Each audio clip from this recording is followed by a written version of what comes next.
আর যদি maintenance calorie থেকে বেশি খাও, মানে মেইনটেনেন্স ক্যালোরি থেকে কম খেলে, তাহলে ওয়েট কমবে। আর আমাদের অলরেডি কমে গেছে, তাই জন্য আমরা করছি না।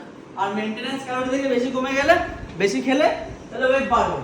আচ্ছা, তো আমার যেরকম মেইনটেনেন্স ক্যালোরি হচ্ছে 1700, 2000, মানে এটাকে বডিটাকে মেনটেন রাখার জন্য, তাই তো? বডিটাই থাকবে। আচ্ছা, এই বডিটা থাকবে 2000 ক্যালোরি খেতে পারবো।